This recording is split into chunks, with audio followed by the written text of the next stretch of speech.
welcome to Side Character Quest. I'm your guest, playing as Sir Rodrick of South Bend, Eli, and with you as always is your host. Oh no, it's the bottomless pit. Bottomless pit, listen, I need you to get Ty. Where...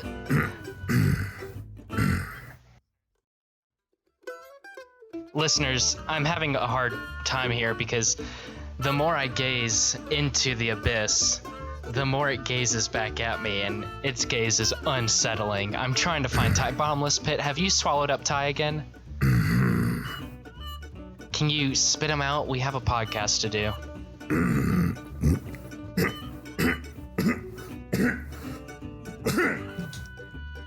Oh, wow, okay. That was Ty, weird. you're back. Hey, what's up? Ty, did you get swallowed into the bottomless pit again? You know it. Every week. That's how I do. Oh, man. I keep telling you to put new floors over that pit. You keep falling in. The thing is that I do put new floors, but they're too thin. I just like collapse straight through those new floors into the bottomless pit. Well, Ty, you should get thicker floors. But are you ready to play some Dungeons and Dragons here? I am ready to play some Dungeons and Dragons here. So Ty, what happened last time? Wait, did I ask you? Are you ready? I am ready, Ty. I've actually been sitting here ever since the last recording, waiting with bated breath to see how this all shakes out. All right. So as you may recall, in the last episode, Sir Rodrick and Velma. Thank you. Sir Rodrick and Velma basically decided to blow this popsicle stand and make their way out of this underground skeleton-ridden town only to find that the other end of the tunnel had collapsed and their exit was blocked off. How do you feel about this? How do you feel right now? How does Sir Rodrick feel in this moment, finding this collapsed path in front of him? I'd say he's taking it better than Velma, who has said that God sucks. So right now I think Sir Rodrick is probably more concerned with the just straight up blasphemy spoken by his travel companion. I think Sir Rodrick is a little bit worried because now he's stuck in this pit, but right now he still has his mission that he can focus on. He's still focused on, I need to find this girl. Getting out is going to come second. Oh yeah, in case you guys have forgotten since last time, the whole reason they're down here is because they're trying to save a young girl who has gone missing. So you are facing these just collapsed boulders. Large sections of rock and cave have fallen in. It doesn't look like there is a opening, and the pieces are too large for you to move with your bare hands. You find yourself in a weird spot. As you turn to face this town that you were trying to flee from, you see that there are 4 buildings, originally on your right, now on your left. Let's say that they are on the east, and the direction you were trying to leave through was north, all right? Just to make it easier. Okay. So you see 4 buildings on your east, 4 lamps on your left. The closest northernmost building and lamp are broken partially by this cave-in, this collapse on this side of the cave. There is a pale light emanating from the lamps and a little bit from stones all through this cave. More pressingly, though, you see a crowd of skeletal figures coalescing at the southern end of the cave. They are collecting outside of the southernmost building, and that is what you see at this moment. Okay, so there's a whole bunch of skeletons kind of getting together at the southernmost building? Yes, that is correct. Okay, let me just make sure that I have this spell written down correctly. Okay, I'm going to go towards the southernmost building. I'm going to take Moonbeam. Well, I'm going to look at Velma first. So Okay. give me that line that she ended with. Oh man, she said something along the lines of, what did she say? She said something like, she said with a wry smile, something along the lines of God is dead. Yeah, I believe it was something like she always thought that people were terrible, but now she thinks it's God who's terrible. Yes. Okay. Yes. Thank you. Thank you. And I look at her and I say, Velma, we are in a bit of a predicament. I will not try to sugarcoat it, but we just have to push on, complete our mission, and then we'll figure a way out. So I'm going up to those skeletons and I'm going to see if I can beat my way through this predicament. Are you with me? She looks at you and shakes her head and is just like, okay, yeah, let's do that. And I think I was walking beside Moonbeam, and I say, you're going to want to hop off Moonbeam. I don't think there's anything that we can gain from continuing our adventure with our four-legged friend here. Okay, that works. And she hops off. Alrighty, and then I I take my warhammer down in one hand and my shield in the other, and I walk towards the crowd of skeletons. All right. How are you doing this? What are you trying to? How are you approaching this? I'm gonna try to get their attention. I'm gonna motion for Velma to kind of stay a little bit back, mm-hmm. And as I walk, and as I start getting closer to the crowd of skeletons, I'm going to bang the hammer on my shield, just kind of making a ch sound, and yell, "Who's willing to help me today, and who's willing to die a second death?" As you say that, you see this crowd of skeletal figures, all of whom you notice that some are wearing, some of them are wearing more clothes than others. Some of them are wearing, leather. Some of them are wearing cloaks. Some of them are wearing green things, red things, all sorts of different colors. And none particularly vibrant, all like ratty and falling apart for the most part.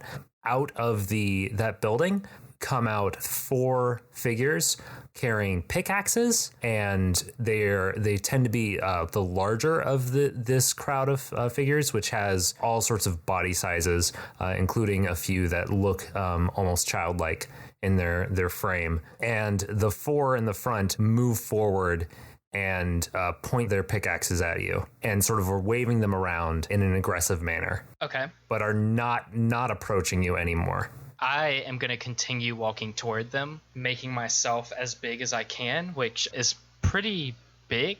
Sir Rodrick, I always kind of pictured Sir Rodrick as like football star, like muscular and tall and imposing, even without the armor. Mm-hmm. So I'm still moving forward, and I say, "One last chance. Bring me the girl or leave." The 4 in the front look around at each other, almost as if they're sort of their jaws are moving in a way that seems to be almost as if they're having some sort of communication that like you can't hear. Then one of them steps forward and swings their pickaxe at you. Okay. And does a 19 hit? Oh man, does it? No, it does not. Oh geez, man, I'm not gonna do much better than that. My AC's very good because I have a defense fighting style, which adds an additional 1 to my AC, which is... Okay, well, it's a good thing I checked because my AC is 19. So I guess you do hit me, Ty. All right. I don't remember how I know my general rule has been that the player wins ties, but... Okay. Then he doesn't hit me. I don't know if I want to do that. I'll do that this time. I'll have to rethink that whole rule system at some point. But yeah, so that does not hit you. So how I'm imagining this, this guy steps forward, swings his pickaxe at you, and you bash it away with your shield. And now it is your turn to strike out if you would like. Okay.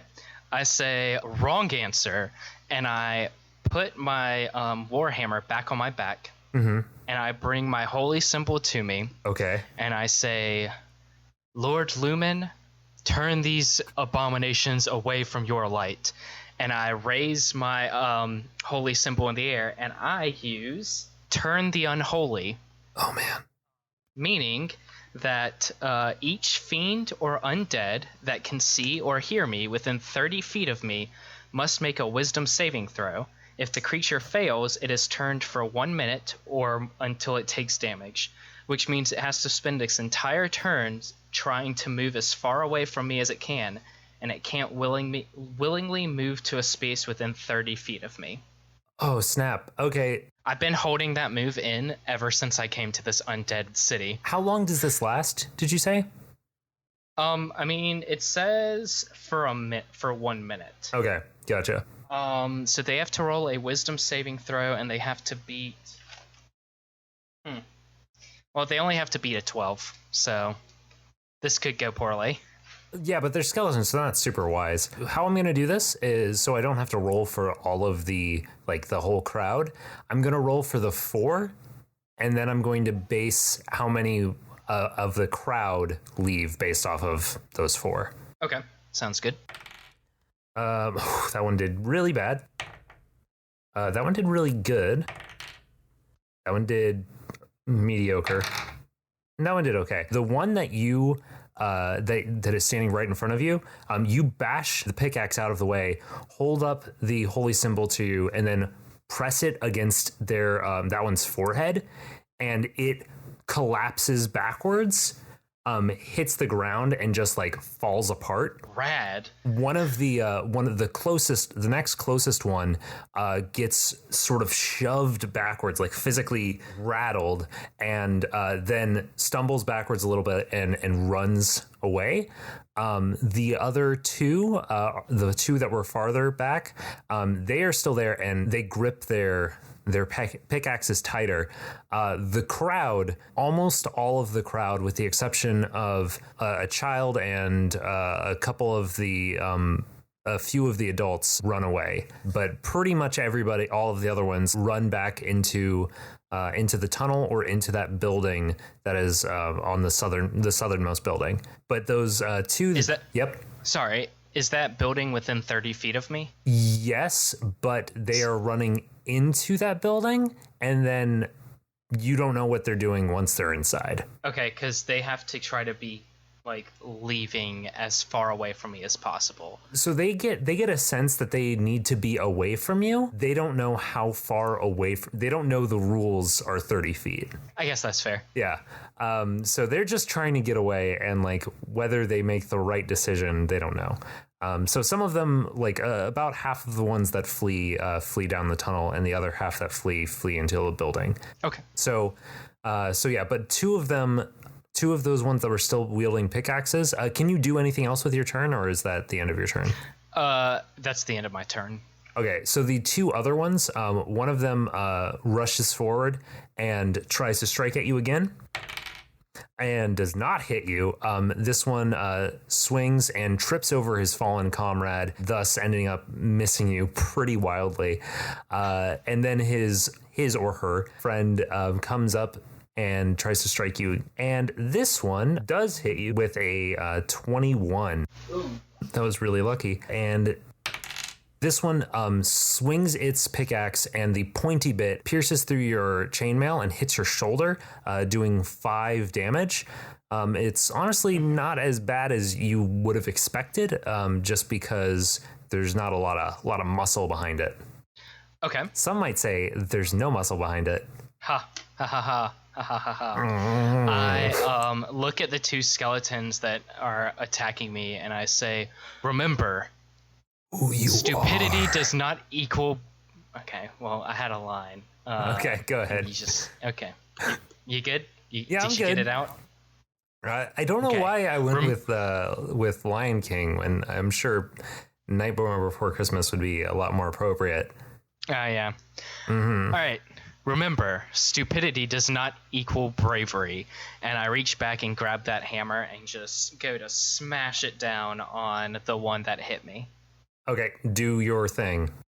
19? Oh yeah, that definitely hits. 7 damage. 7 damage. Okay, you slam down and land into its shoulder blade, and its shoulder blade shatters on the right side its left side where you hit it. And its left arm just falls off, and it stumbles backwards and is like on the ground, still moving, but not really paying attention to you. I'm going to say, smashing these skeletons is more entertaining than I thought it would be. Yeah, I mean, I can see that.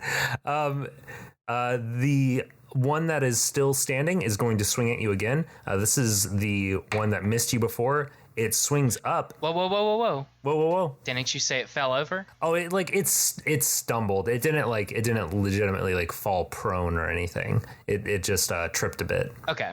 I was giving a little bit of flavor to how it missed. I wasn't necessarily giving you a mechanical advantage.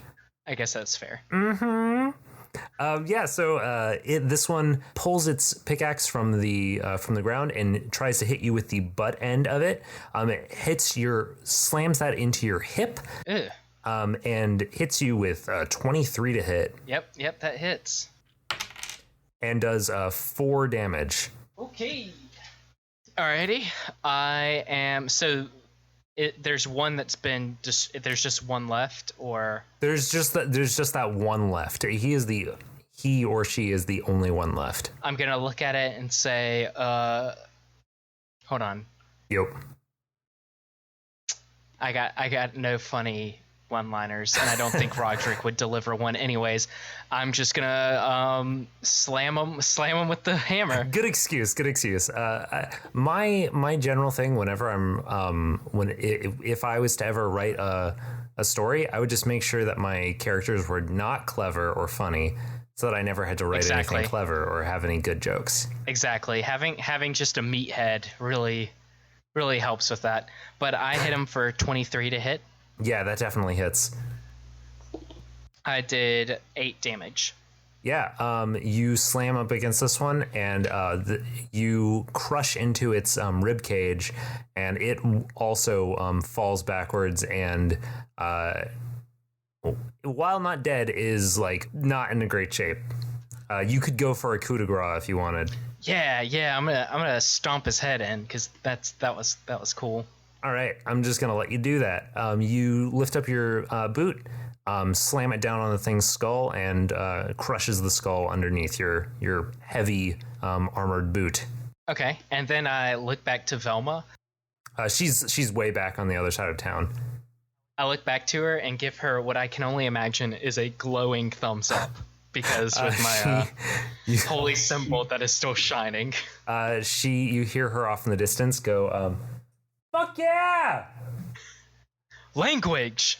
Sorry! Alright, and then I'm going to shoulder my hammer, or like kind of pick it back up, and head towards the building that all those skeletons went to.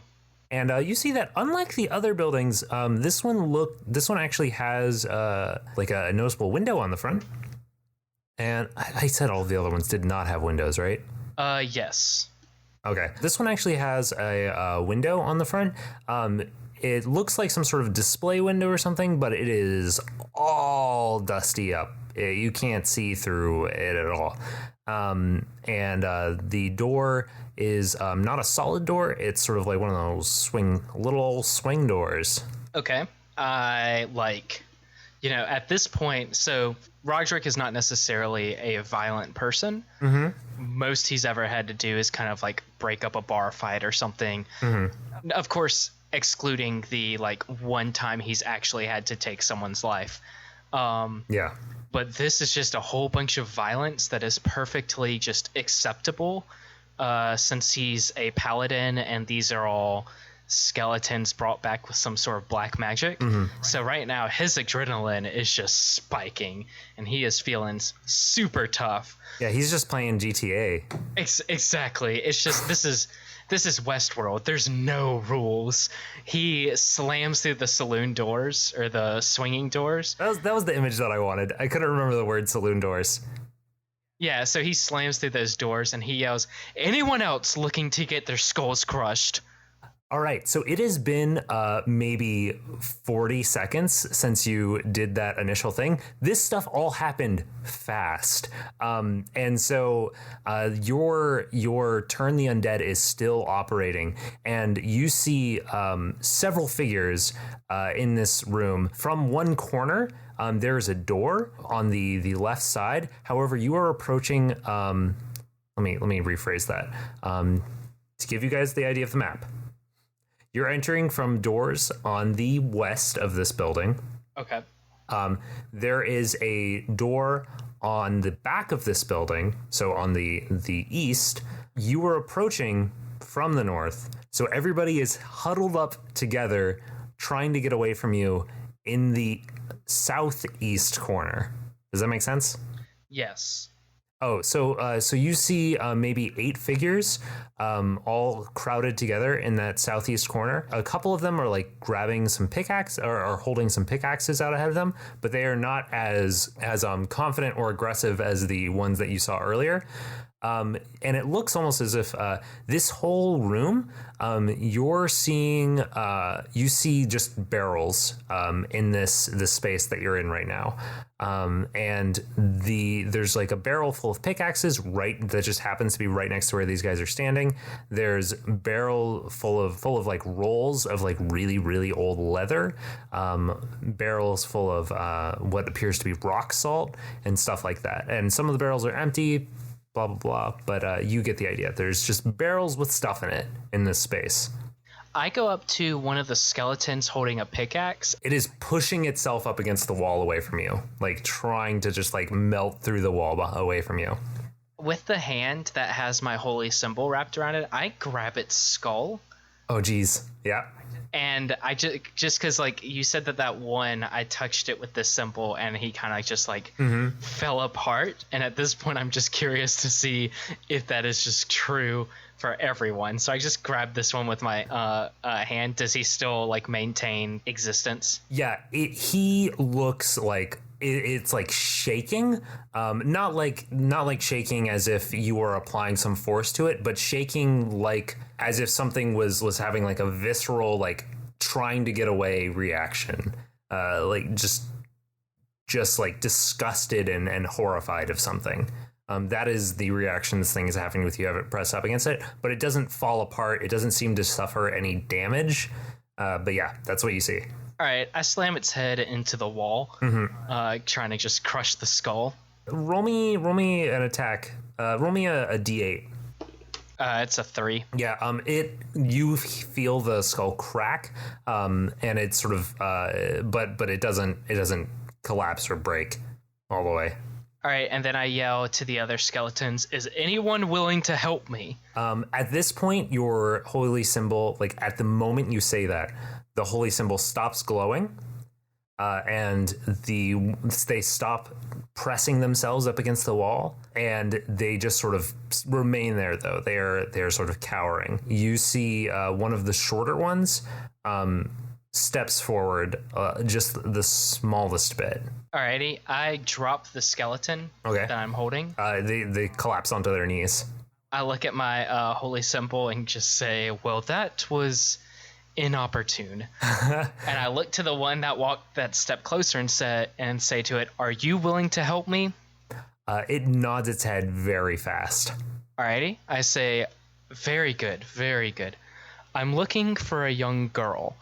And then I describe the girl to it and say, "Have you seen her? Do you know where she is? Do you know who knows where she is?" So when you say you're looking for a girl, you see the skeleton, the shorter skeleton, look at one of the child-sized skeletons that's in the corner, very briefly, and then look back at you, and then you start describing the girl. How do you describe her exactly? Like, do you just give like her rough height, and what do you say? At this point, Rodrick probably resets to keeper of the peace, the diligent note taker that he is. He might even whip out a notebook and describe in detail exactly what she looks like. based on the brief moment that he saw her. Gotcha. So you describe a person wearing a cloak, it was a purple cloak with a hood on it. You assume you know like roughly what she looks like because you saw what her mother looked like, who was not wearing the hood. So you give a pretty good description of this person, and this skeleton looks back at all of the other skeletons, and you see its mouth moving, and then it looks back at you, and it turns its head a little bit, and then it points outside, and you see its mouth moving, its jaw moving. Okay, I look at it and say, it seems you're trying to tell me something, but I don't speak dead people. I'm going to need you to lead me. Oh, this is a weird situation, huh? And Velma like pops in through the swinging doors behind you. Yeah, I can't say that I ever saw myself asking for help from dead people. I gotta say they don't seem as scary right now when they're like cowering. Well, yes, fear tends to take Nope. I was going to say fear tends to take the fear out of people, but seeing fear in others tends to take the fear out of yourself. So right now we're going to see if these things can help us find our quarry, and then we can move on. Okay. Velma's still giving these guys a wide berth, staying at the doorway. She's like, all right, so I guess we get going. Where is she? Where are they telling you? And I look at the one that I'd pointed outside, and I say, well, where is this girl? It walks towards the door, glancing back at you, like, oh, should I be in front or should I be in back? That's sort of the gist you get from it. But it leads out in front of you and goes out the swinging doors. You follow? Yeah, I look to Velma and say, this whole thing just honestly keeps getting weirder, and follow the skeleton. Nice. It leads you outside into the main street. And we're going to take a brief break and then come right back in just a few minutes.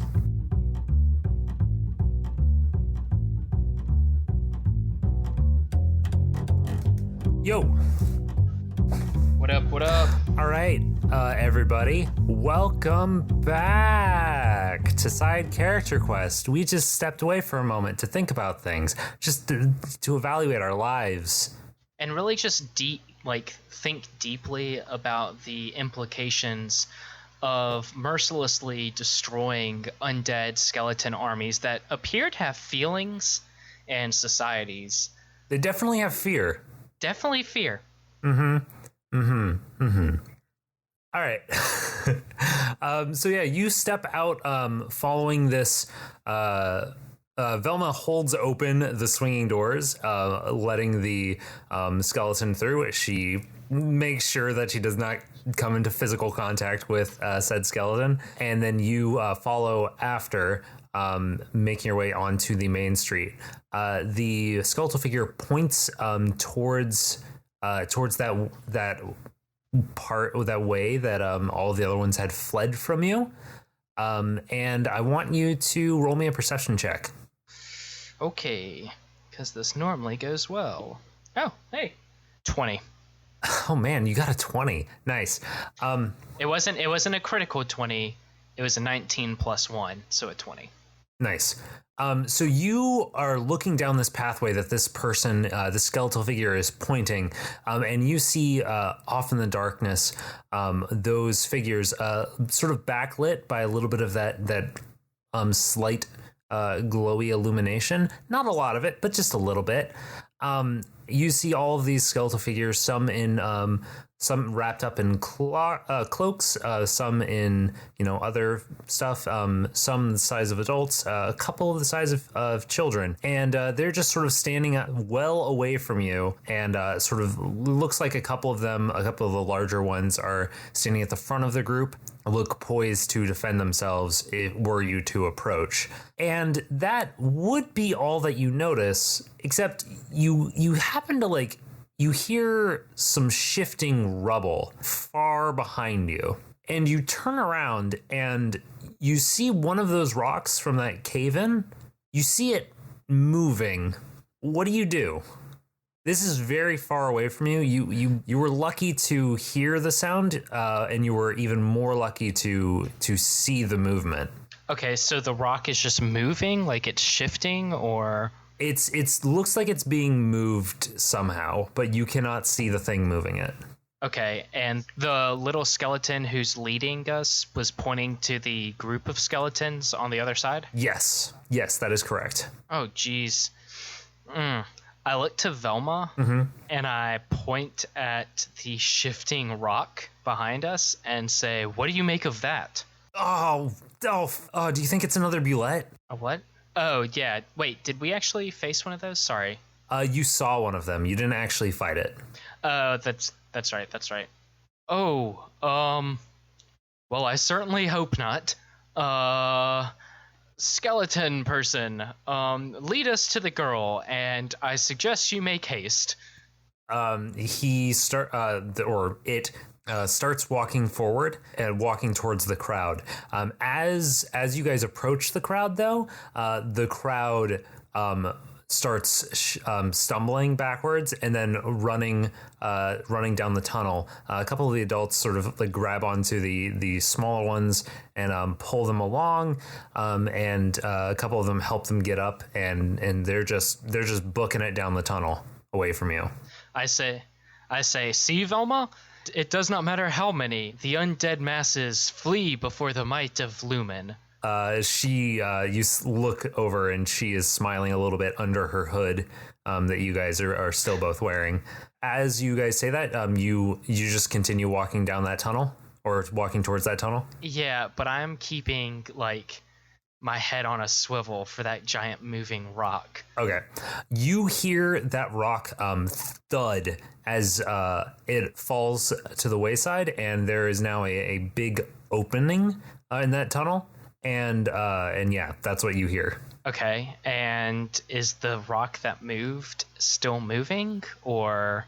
It is not still moving, and you cannot see through the hole. Okay, and I point at that hole to Velma, and I see, Velma? As long as we stay on course and keep to the mission, Lumen will provide a path. We're in good hands with Lumen. There's no need to lose your faith. You're doing a little preaching right now. That's literally what I do. Cool. So you're gonna run after the crowd? Yeah, I'm just following the skeleton trying to find this girl. So these ones are gonna try to run.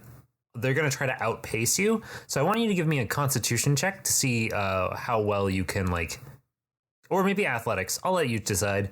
Wait, am I chasing the crowd? I thought I was just... Yeah, I was just following the skeleton who was supposed to be leading me to the girl. The skeleton that is leading you to the girl was pointing towards the crowd, and the crowd is heading back down the tunnel away from you. Oh, okay. Yeah, I guess I'm going to chase him with an athletics check then, which is my pretty solid move. Hell yeah, critical athletics. Oh, seriously? Okay, yeah. This crowd is running away from you, and they're keeping up a pretty good speed considering. And you just book it after them, and it does not take long for you to overtake the slower ones, and then you manage to actually book out in front of them all and are standing at the other side of the tunnel, and they all stop because you just cut through all of them and then plant yourself blocking the tunnel. I yell, I am looking for a girl. Who can help me? All right, I want you to roll me another perception check. 15. You notice that there is a small figure that is one of the small skeletal figures is wearing a cloak, and it's a purple cloak. And it's covered in dirt. It's covered in grime. You almost didn't notice before. You hadn't noticed before what color this thing was. But it's a purple cloak that matches the color that you had seen before, just with a lot of wear and tear. Oh shit! I go up to the cloaked figure and I pull back the hood I just like grab it by the shoulders and I pull back the hood. All right. You pull back the hood and you see before you two big wide holes where eyes would be in a skull. Oh geez, I am pissed now. Rodrick tightens his grip on the what I'm assuming are just shoulder blades and say, "Where did you get this cloak?" The skeletal figure sort of like you feel its legs give out from under you, and at this point one of the adult skeletons bum rushes you and let's see, does not do very well. So you just feel a force like slam up against your side and then like fall backwards. What do you do at this point? Do you question them again? I kind of like kick out at whatever just slammed into me, and then I look at the little skeleton with the cloak, and I say, "Where did you get this cloak? I will not ask so politely a third time." This small skeletal child points its hand back up the tunnel where you just came from. I'm just making you go all over this place, just back and forth, back and forth. Jeez. I pick up the skeleton kid with the cloak with my left hand, and I raise my holy symbol in my right hand at the crowd, and it's like full on hostage situation. I'm pointing the holy symbol, and I say, "Stay back. Lumen's light will compel you to stay back." And I like edge my way out, but from the crowd, like towards where the cloaked skeleton pointed. Yeah, so they all sort of press themselves against the wall. This is a nice little con you're pulling right here. I've taken, yeah. Well, they don't know that I can only use it.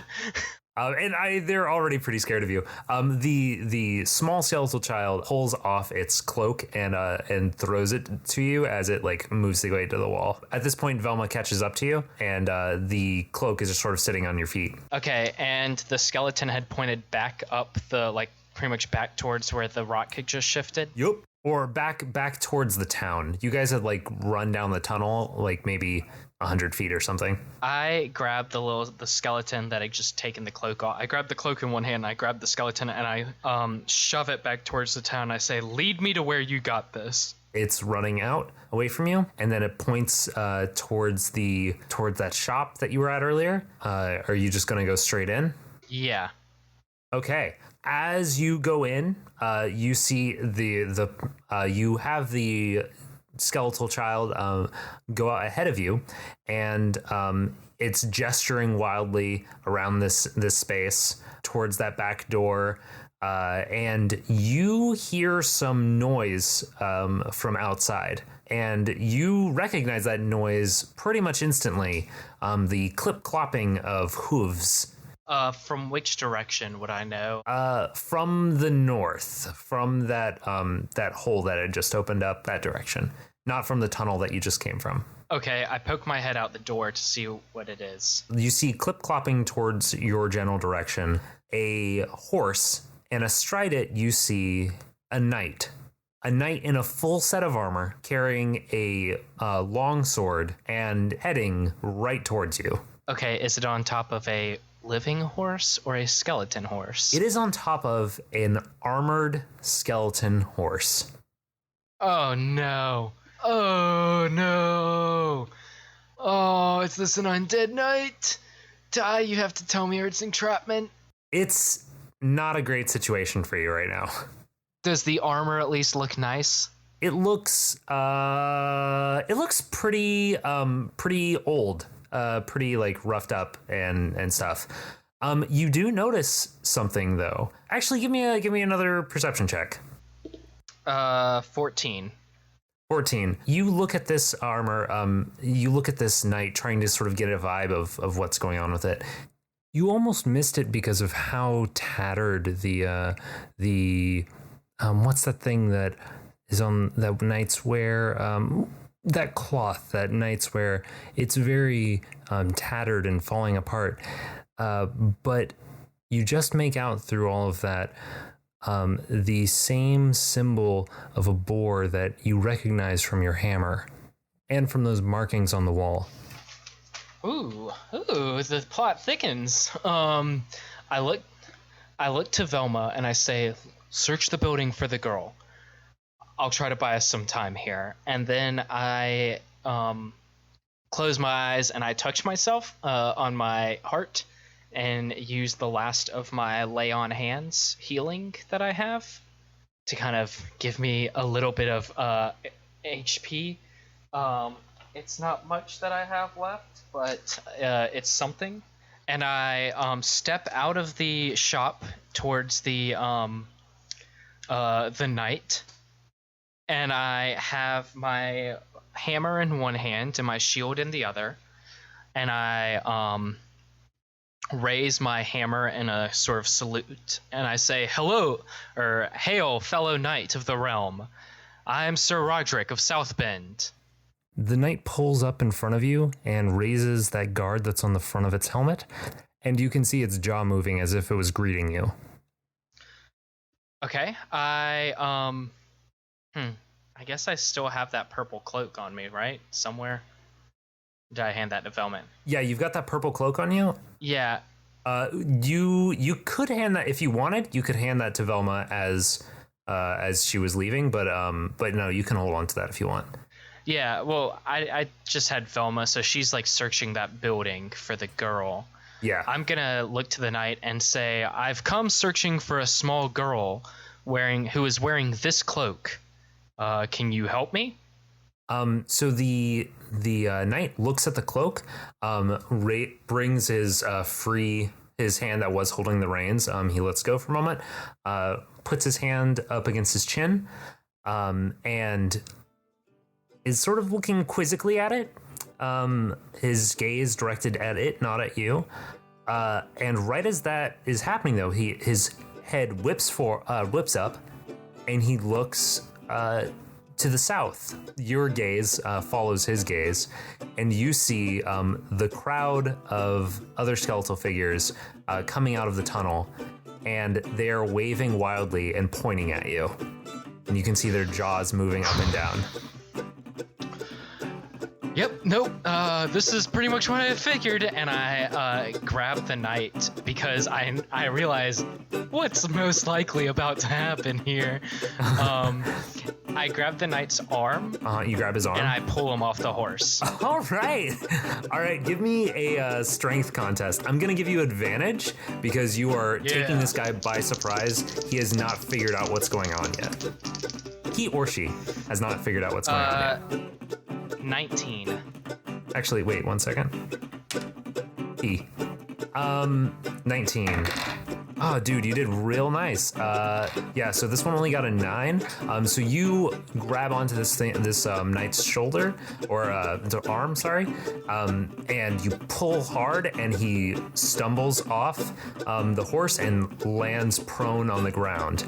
Now I'm going to give you first in this initiative because you have started combat. Alrighty, I'm gonna hop on the horse. Really? Okay. Listen, Sir Rodrick is more comfortable fighting on horseback than anything, so I'm gonna hop on the horse. You hop on the horse, and I'm sorry. Okay, so getting on the horse and then doing this next thing is going to be your action for this first round, which is going to be you're going to be doing an animal handling. Oh, I'm making an animal handling check? Mm-hmm, because you're doing this to somebody else's horse. You're trying to seize control. This horse is a well-trained horse. That's fair. 15. Oh, yeah. Yeah, that's what you had to beat. Woo! So you got this horse. And it is obeying you. At this point, I will let you move if you want. But otherwise, your turn is over. Yeah, I'm gonna move away from the crowd, assumingly towards that. So you go 4 north. Yeah. And I'm gonna be taunting the skeleton, sort of come on then, let's see who's the better knight here. Part of this is to, one, keep me from being stuck in between the crowd of civilian skeletons and the knight skeleton, and to pull him away from where Velma is. All right. So the knight stands up. So you went maybe 30 feet away. So he stands up, which I believe takes up half his movement. So he can't match you. Sure. Yeah.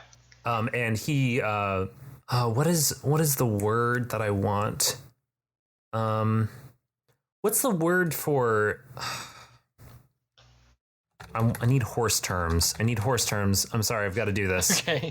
Okay. The knight runs forward, trying to close the distance, and does not close it all of the way. But he sticks out his hand, and you hear ringing out in your ears, almost as if somebody was speaking directly next to you, the word dismount. Ooh. And I need you to do something for me. I need you to roll a wisdom saving throw. 13. You had to beat a 14. Oh no. So on your next turn, you are going to have to dismount. Okay. But yeah, so that's what he said, and now it's your turn. I will let you move first if you want to do that. Is dismounting gonna be my action? That'll be your action. Well, you could do it as your action or as your move. One or the other. I'll let you choose. It's kind of the same either way, because if it's my move, then I can't do anything to him. You have a throwing axe. Nope, I handed that. Oh, no, I do have the throwing axe because I gave her the short sword. All right, yeah, so, yeah. I'm going to dismount, and then I'm going to look at him, and I'm going to whip out my throwing axe, and I'm going to chuck it at him. Yeah. All right, give me that attack roll. 18. That does hit. Rad. For those at home who have figured out what monster I am using, just know that I have nerfed the monster a little bit, because otherwise Eli would already be dead. Okay, so I did 6 damage to it. You throw that axe, it spins through the air, slams up against its chest, and bounces off. And he takes a little bit, he flinches from the impact, but then he's going to rush forward to try to meet you. Because you weren't able to get any farther away, he is going to swing at you. Okay. 19 to hit. That is a tie, so based on the rules earlier, it misses. I'm trying to decide whether I want to. This character is supposed to have multi-attack. I'm trying to decide if I want it to have multi-attack. I'm gonna not give it multi-attack. Huzzah! So it is your turn. So this thing swings down. You block its shield away, but just barely. And now it's your turn. I'm gonna do 2 things. Hold on, let me bring up this so I know. Yo. Yes, it is a bonus action. Rad! Alright, so for my second of 3 spell slots that I've used today, including the ones I used in the last session, I'm going to cast... I'm going to cast Shield of Faith, which is a bonus action, and it adds +2 bonus to my AC during the duration, which is up to 10 minutes. That's a good idea. Which will let me put my shield on my back so I can grip my Warhammer in 2 hands and just smash down on this knight. Okay, do that. So essentially my AC is staying the same while I am 2-handing my Warhammer. Gotcha. 16? 16 does not hit. Ooh, okay. So you swing down your Warhammer after putting your shield on your back, and this you miss, and as you miss, the knight swings back with its sword and goes for a that's gonna hit. Definitely 100%. So you get hit, and as you get hit, his weapon flares white hot, dealing extra damage to you. And you take 8 slashing damage and 3 fire damage. Okay. Yes. I am unhappy about that. So I'm going to grab my shield again. So now my AC is 21. Okay. And I'm going to one-handed attack this guy with my hammer. All right. 20. Yeah, that hits. For 11 damage. Nice. Oh, wow, that was really good. Okay.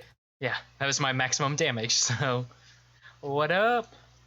So you slam down on this person, on this dude. Oh, do I want to do that? Oh no. No. Oh, do I? Okay. Yeah. So this, as you slam down the hammer and you hit it really freaking hard, he reaches out with his free left hand, because he's not carrying a shield or anything, and grabs against your face under your hood. And you feel it's the skeletal fingers, the bony fingers, pressing into your skin. You see his jaw move, and then all of a sudden, the layer of that shield that was sort of protecting you dissipates, emanating away from his finger as he casts Dispel Magic on you. Fuck. All right. Please hold as I look up. Okay. His hand is still on your head. Okay, good. Cool. Yeah, that's what everyone wants. Sorry, I'm just trying to see if I have any good spells. Maybe should have saved that turn undead. Okay, I think I have something good. Okay, so using my last spell slot that I can do, I dig deep, and I make a prayer to Lumen, saying, "Lumen, grant me your strength."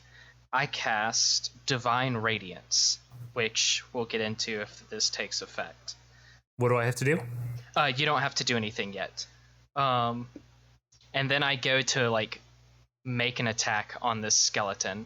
I first of all, I jerk my head back also, so its hand is. Oh shit! Critical hit, Ty. Oh shit! You call upon Lumen and you swing your sword, or sorry, your warhammer, and as it does, it glows with a holy light and crushes against this creature's helmet, leaving a very sizable dent on the side of it. And roll me attack or damage. Sorry. So it does 15 damage, 15 bludgeoning damage, and then an additional 4 radiant damage for the divine favor. Sorry. 4 radiant damage. Jeez. Yeah, I'm pretty sure does he take extra stuff? Oh, he doesn't. Oh, that's surprising. I would have thought that he would. That is surprising. I was really hoping he would. Yeah. And I look at him and I say, "Feel Lumen's wrath." He stumbles a little bit under the weight of that helmet pressing up against him, and he is going to spin away from you, disengage, and make his way towards to the horse and mount it. And now it's your turn. Point of order. Disengage is an action. So is it able to hop on top of that horse despite having taken its action and its move? Fine, it's next to the horse. I mean, it's up to you, Ty. You are the god of this world, but that's fair.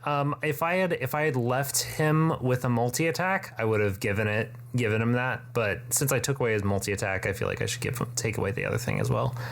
So yeah, he is next to the horse and getting ready to get on it. Okay, so since he is getting ready to get on a horse, can I get advantage on this next attack, Ty? Ty, can I? Can I please? I will say no. Okay, you will not. All right, I say not so fast, and I run up to him and does a 14 hit? 14 does not hit. Maybe exactly so fast. That's all I got. All right. For his move, he's going to swing up onto the horse, and then he's going to slice down at you with his sword. Okay. 23 to hit. Yeah, that does hit. Yep. All right. Oh, wait. Oh, okay. Never mind. I haven't been dealing as much damage as I should have. No! 13 slashing damage. All right. And with that, I yell just as loud as I can, Velma, find the girl and run. And I go to hit the guy. As I go to hit the guy, I had 20. Yeah, that actually does hit. Yay! Woo! Woohoo! 4 bludgeoning damage and 4 radiant damage. Jeez. Okay, yeah. So you hit this one again. This time you swing with your hammer and aim for his knee on the back of the horse and just slam, get it real good. Looks like it would have possibly knocked him prone just if he was standing, but he is not standing. And at this point, he is going to make an attack at you. As he is swinging down his sword to hit you. And I'm like just getting ready to meet my maker. You see standing in the alleyway, you see Velma. And you see her running towards you with her short sword in hand. And you see a small figure, actually a little bit taller than Velma, because what with Velma being a halfling, standing in the alleyway behind her. A small child. Nice. Mission accomplished. And Velma is running towards you. She is yelling. She is not the type to put herself in danger. She is not the type to want to help anyone else, because people suck. People are terrible. But right now, at this moment, she sees you under the attack of some sort of unholy knight that is swinging his sword down at you. You don't look like you're in a good spot. Nope. And I'm going to roll an attack. Velma, don't be a hero! And you get 29 to hit. Oh, Jesus. You take 10 slashing damage. I am unconscious. I am -8 unconscious. And at this point, things go black. You feel a searing pain in your neck. You're certain that you're going to be meeting your maker. You are done. Life is. You've tried your best. What goes through your mind at this moment? What goes through my mind is seeing Velma rush to help someone, and I probably tried to just get out a warning to get her to take the girl and run, because I think as long as I can die saving others, then that will be a good death and something that I can be proud of and say, face Lumen and say, I've done your work and tried to live to your standards. Those are probably the last things I'm thinking of as things go black.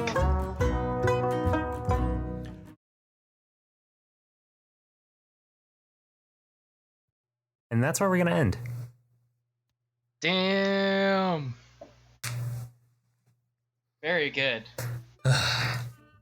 Whoa. This has been Side Character Quest. I hope that you guys have enjoyed our first actual arc. Though the story of Sir Rodrick ends, the story that he has been a part of will continue. This world will continue with our next character, and I hope that everybody enjoys it. We're figuring this out.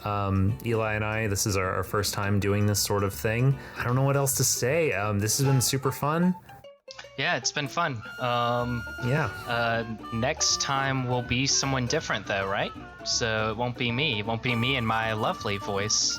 It won't be Eli and his lovely voice. It'll be somebody new. Hopefully somebody I've never actually played Dungeons & Dragons with before, which will make it a really interesting experience. And I'm excited to hear them. And maybe maybe one day return and figure out some more about that. I'm interested. There's a lot of questions I still have. So yeah, Ty is keeping the cards close to the chest, and I'm just a small side character, if you will, to this whole podcast. All right, how do we want to sign off, Eli? This has been Side Character Quest. I have been your guest, Eli, playing Sir Rodrick. And with you, as always, was once again the lovely... This has been Ty. Tune back in next time for a new character and a new guest. But until then, da-da-da-da-da-da. We seriously, I am very glad that we're going to have a new person who's not going to know about that.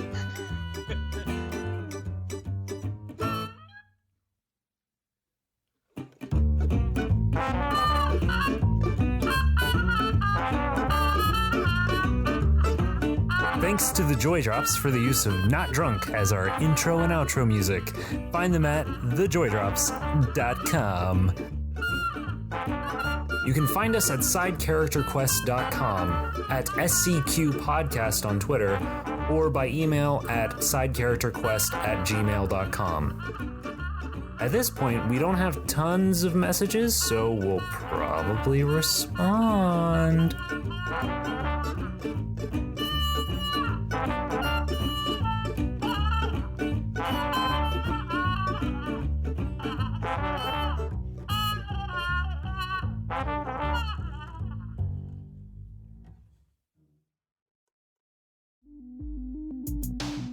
Want more from Eli? Go to The Sarlacc Pit, Eli's blog about all things Star Wars. The Sarlacc Pit, where we will be slowly digesting Star Wars information for over 1,000 years. That's the SARLACC pit.wordpress.com.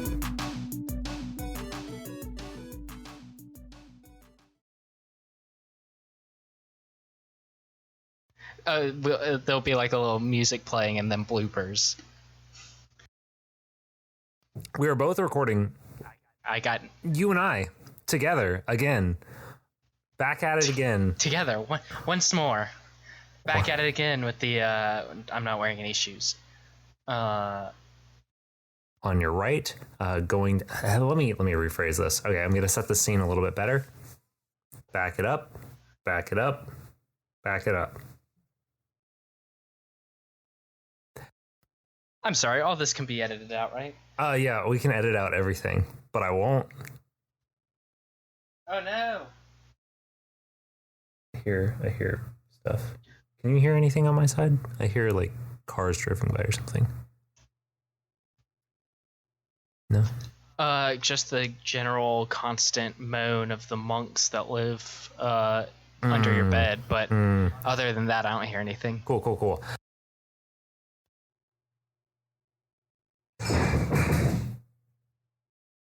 How you feeling? I'm feeling good. Yeah, that I've literally been holding on to that turn undead thing ever. Like you put me in this city full of skeletons, and I was like, rad. Yeah, I was worried that you were gonna bust it out like too early, and then it was just not gonna get use. But I'm also glad that you had it, because I didn't know if that was a thing that like all paladins had to have. And I was like, oh yeah, it's going to be really nice if he does. No, not all paladins have it. Paladin, like those who take the oath of the oath that I have, because it's a channel divinity thing. The oath of devotion is what I have. So, yeah. Well, let's see. Yeah, they all have, because there's Oath of the Ancients and Oath of Vengeance, and all of them have some sort of turn thing, but the Oath of Devotion is specifically like undead and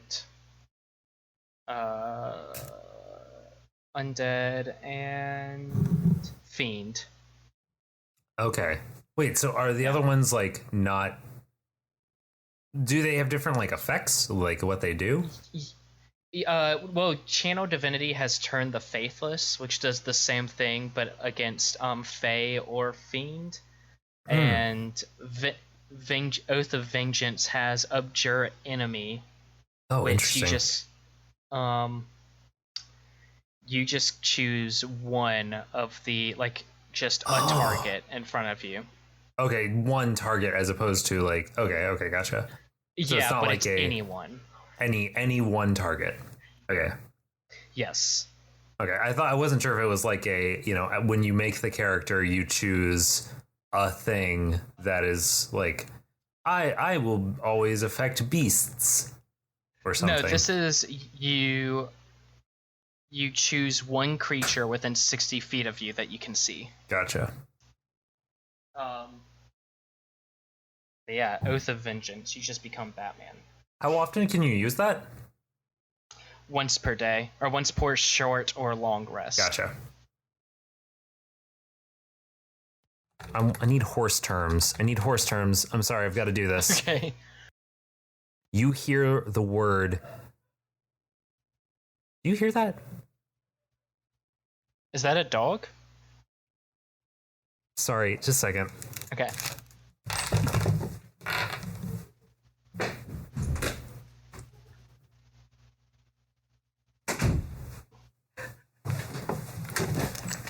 It was my roommate laughing at something. Oh, okay.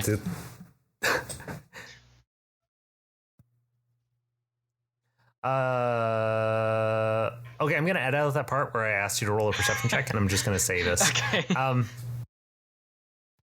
glad I saved that last spell slot, because I had plans for it if I, like, found myself dead, knowing that Velma was going to have to carry on. But, like, I realized that, I should probably, like, do some more damage on the skeleton, or things are going to go real bad. Mm-hmm. So I thought there was a chance that you were going to defeat it. Damn. Like you did a sizable amount of damage to it. Yeah, that critical hit was key. Yeah. You didn't break halfway, but you got like close. Yeah. So yeah. Dude, so my idea with my last spell slot that I was going to do is because I didn't know how how that was going to shake out really, but I thought if I had like a moment, and I still would have done this in this moment, but I had used up all my spell slots trying to kill this thing. There's a spell that is rad as hell. It's called Heroism, and it you cast it on a willing creature, and they regain hit points, and then like feel courage in them, and they become immune to fear.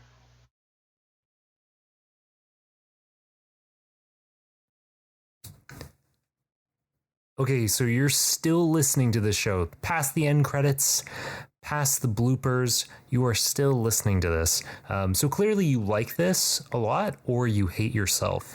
So if you could do me just a great honor and like tell people about this, like if you have any friends that you play tabletop games with, that'd be great. If you know anybody that likes fantasy stuff, that would be great. And if you could also review this on whatever platform you're listening, especially Google Play or Apple Podcasts, I'd really appreciate that. So yeah, thanks a lot for listening to this first arc, and see you next time.